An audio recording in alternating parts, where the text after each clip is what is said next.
আসসালামু আলাইকুম। বাংলাদেশের মানুষ সবাই কেমন আছেন?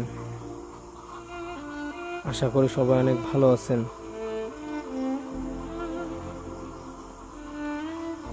আমি আপনাদের কাছে একটা কথা বলবো।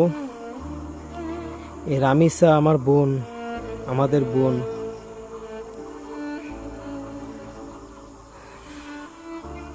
তাকে যে ধর্ষণ করছে তাকে যেন জনসমক্ষে ফাঁসি দেওয়া হয়। সরকারের কাছে অনুরোধ করব, তাকে যেন জনসমক্ষে ফাঁসি দেওয়া হয়। তার ফাঁসি না দেওয়া পর্যন্ত আমরা ইনশাল্লাহ ঠান্ডা হব না। তার ফাঁসি আমরা এই বাংলার জমিনে দেখতে চাই।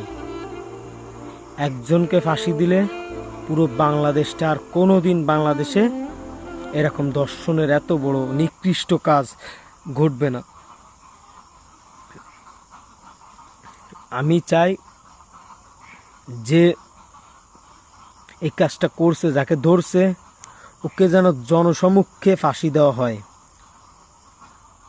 সরকারের কাছে দাবি জানাবো যে কোনো মূল্যই হোক ওকে ফাঁসি দিতেই হবে। ওকে ফাঁসি না দেওয়া পর্যন্ত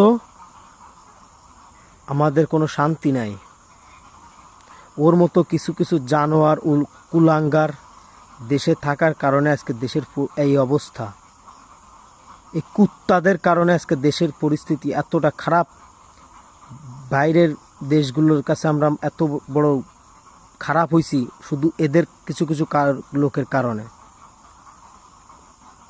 ছোট বাচ্চা, ওর মেয়ের বয়সী, মেয়ে কিসের মেয়ে, ওর মানে ওর মেয়ের বয়সের থেকে যদি কোনো ছোটো কিছু থাকে তা সেতটুকু কীভাবে ওর পরে এত বড় আক্রমণ করে? ও কি মানুষ নাকি জানোয়ার? ও কি, ওটা কি? আমি তো এটাই জানি না ওটা কি।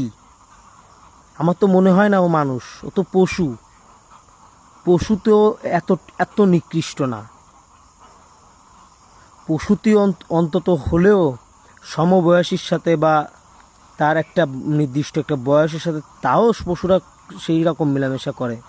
ও ছোটো মানুষ, বাচ্চা মানুষ, ও তোর মেয়ের থেকেও বয়স কম। ও মেয়ে যদি থাকে তা মেয়ের থেকেও ওর বয়স কম। ও কীভাবে পারলো ওর এত বড় ক্ষতি করতে, এত মানে মেরে ফেললো? কীভাবে ও পারলো এগুলো করতে? এর বিচার যেন বাংলাদেশে ফাঁসি হয়। ওর বিচার যেন ফাঁসি হয়। সরকারের কাছে দাবি থাকলো ওর বিচার যেন ফাঁসি হয়, আমরা যেন দেখতে পারি। ভালো থাকবেন। আল্লাহ হাফেজ।